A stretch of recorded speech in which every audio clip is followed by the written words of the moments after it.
मेरे प्यारे छात्र मित्रों, मैं हूं आपका हिंदी शिक्षक गणपति सर हूं। मैंने आपको उस दिन इस दोहे चट्टी दोहे तक मैंने सिखाया था, उसका भावार्थ भी बताया था और उसका मीनिंग्स भी बता दिया था। आज मैं आपको अभी 7वां दोहे बता रहा हूँ। आप ध्यान से सुनिए और मीनिंग्स भी समझने के लिए कोशिश कीजिए। मैंने आपको मीनिंग्स, समानार्थ और उसका भावार्थ 7वां दोहे का बता दे रहा हूँ। ध्यान से सुनिए। नाद रिझ तन देत मृग, नाद रिझ तन देत मृग, नर धन होत समेत। देखिए, नाद रिज तन देत मृग, नर धन देत समेत। ते रहीम पशु से अधिक, रिझेहू कुछ न देत। ते रहीम पशु से अधिक, रिझेहू कुछ न देत। अब इसका मीनिंग सुनिए। नादा, नादा मतलब क्या है? संगीत। नाद मतलब क्या है? संगीत, धुन, धुन। रिजी, रिजी मतलब क्या है? प्रसन्न होना। तन मतलब क्या है? शरीर। मृग मतलब हिरन, डीर, डीर अंग्रेजी में कहते हैं। हेता कल्याण हित, कल्याण हित। सब समेता, समेत मतलब सहित। पशु से अधिक, पशु से भी गए गुजरे। पशु से कछु, कछु मतलब कुछ भी, कुछ भी न देता, कुछ भी नहीं देता बोलते। समझ में आए ना? अब मैं इसका भावार्थ बता रहा हूं। देखिए, रहीमदास जी कहते हैं कि, रहीमदास जी कहते हैं कि तान पर झूमते हुए, तान पर, तान मतलब क्या है? शरीर। तान पर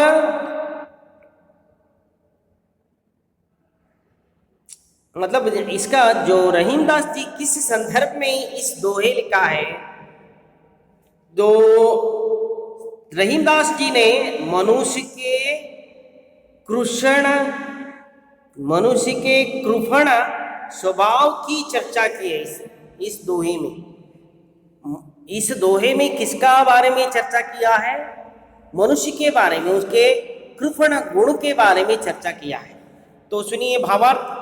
रहीमदास जी कहते हैं कि संगीत की तान पर झूमते हुए मंत्र मुग्ध हिरण अपनी प्राण तक न्यौछावर कर देता है। देखिए, एक हिरण नामक एक प्राणी संगीत की तान पर झूमते हुए मंत्र मुग्ध हो जाता है, वशीकरण हो जाते हैं, वशीकरण हो जाता है मंत्र संगीत पे। मंत्र मुग्ध हिरण अपने प्राण को न्योछावर कर देता है। अपने प्राण को न्योछावर करना, न्योछावर करना सैक्रिफाइस मतलब त्याग करना। इस प्रकार किसी की कला पर मुग्ध होकर मनुष्य भी बड़े प्रेम से उस पर धन अर्पित कर देता है। जिस प्रकार हिरन, हिरन रूपी एक प्राणी संगीत सुनकर मंत्रमुग्ध हो जाता है, विवश नहीं, मंत्रमुग्ध हो जाता है, संगीत में वशीकरण हो जाते हैं, उसी प्रकार संगीत में वशीकरण होकर अपना प्राण को त्याग देता है। उसी प्रकार या इसी प्रकार किसी की कला पर, किसी एक व्यक्ति के कला पर मुक्त होकर, क्या है, मुक्त होकर, मंत्र मुक्त होकर मनुष्य भी बड़े प्रेम से उस पर धन अर्पित कर देता है, उस पर धन अर्पित कर देता है। परंतु वे मनुष्य तो पशुओं से भी गए गुजरे होते हैं, जो किसी पर प्रसन्न होकर भी उसे कुछ नहीं देते हैं, मगर ये मनुष्य जिस प्रकार हिरण्य दूसरे संगीत पर मंत्र मुग्ध होकर अपना प्राण न्यौछावर कर देता है, मगर यहाँ मनुष्य किसी एक अन्य व्यक्ति के कला पर मंत्रमुग्ध होकर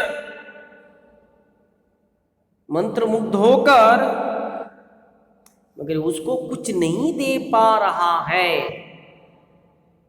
बोल के कह रहा है कुछ नहीं देते हैं। कवि इस दोहे से यह स्पष्ट करना चाहते हैं कि दूसरों की अच्छाई से प्रभावित होकर उसे खाली हाथ लौटाना उचित नहीं है। ऐसा आचरण तो पशुओं से भी गया गुजरा माना जाता है। देखो, कवि बोलने का मतलब यहाँ है कि रहीमदास जी बोलने का मतलब यहाँ है कि हम किसी दूसरों के अच्छाई से प्रभावित होकर उसे खाली हाथ लौटाना उचित नहीं। ನಾವು ಬೇರೆಯವರಿಂದ ಉಪಕಾರವನ್ನು ಪಡೆದು ಅವರನ್ನು ಖಾಲಿ ಕೈಯಲ್ಲಿ ಕಳಿಸುವುದು ಒಳ್ಳೆಯದಲ್ಲ, ಇದು ಮೃಗಗಳಿಗಿಂತ ಕನಿಷ್ಠವಾದದ್ದು ಅಂತ ಹೇಳ್ತಾ ಇದ್ದಾರೆ। आपको समझ में आया ना? देखिए, किसी दूसरों की अच्छाइयों से प्रभावित होकर उसे खाली हाथ लौटाना उचित नहीं है। ऐसा आचरण तो पशुओं से भी गया गुजरा माना जाता है। समझ में आया? यस। 8वीं दोहे मैं पढ़ रहा हूँ, ध्यान से सुनिए मेरे प्यारे बच्चों। बिगड़ी बात बने नहीं, लाख करो कि न कोया, रही मन फाटे दूध को, मथे ना माखन होया।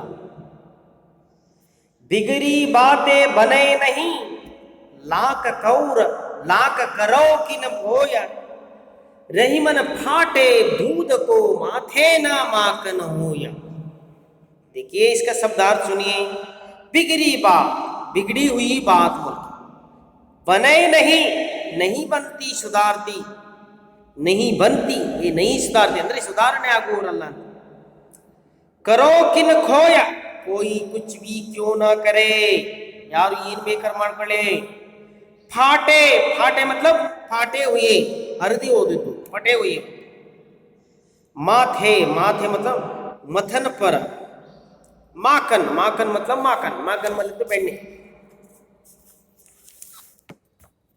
देखो, रहीमदास जी किस प्रसंग में, किस सिचुएशन में, किस संदर्भ में ये दोहे कहा। देखिए, रहीमदास जी ने इस दोहे में व्यवहारिक ज्ञान की शिक्षा देते हुए स्पष्ट किया है कि बात बिगड़ जाने पर वह किसी से भी तरह से नहीं बन सकती है। बात बिगड़ जाने पर बात, ये व्यवहारिक ज्ञान की शिक्षा देते हैं। सार्वजनिक स्थल में हम कैसा रहना है, सार्वजनिक लोगों के साथ हम कैसे व्यवहार करना चाहिए, हमारा स्वभाव कैसा रहना है, इसके बारे में बता रही। देखो, व्यवहारिक ज्ञान की शिक्षा देते हुए स्पष्ट किया है कि बात बिगड़ जाने पर वह किसी भी तरह से नहीं बन सकती। देखिए, मैं इसका भावार्थ बता रहा हूँ। कवि रहीमदास जी एक बार जो बात बिगड़ जाती है तो लाख प्रयत्न करने पर भी वह नहीं बनती है। कवि ने कहा है कि जिस प्रकार दूध के फट जाने पर उसे कितना भी माथा जाए उसे माखन नहीं निकलता है, इसी प्रकार बिगड़ी हुई बात को लाख कोशिश करने पर भी नहीं संवार जा सकता है। इसलिए बात को बिगड़ने नहीं देना चाहिए। बिगड़ जाने पर बात फिर नहीं बनती है। देखिए ರಹೀಂದಾಸ್ ಜಿ ಅವರು ಇಲ್ಲಿ ಏನು ಹೇಳ್ತಾರೆ, ಮಾತು ಆಡಿದರೆ ಹೋಯಿತು ಮುತ್ತು ಒಡೆದರೆ ಹೋಯಿತು ಬಲ್ಕಿ ಕನ್ನಡ में एक कहावत है, ಮಾತು ಆಡಿದರೆ ಹೋಯಿತು ಮುತ್ತು ಒಡೆದರೆ ಹೋಯಿತು, माते मौना माते मुत्तु माते ही लोक के सर्व संपदा बोल के कहा है कन्नड़ा में। इसलिए हम किसी बात बोलने से पहले, किसी बात कहने से पहले, किसी बात करने से पहले सोच समझ के बात करना चाहिए।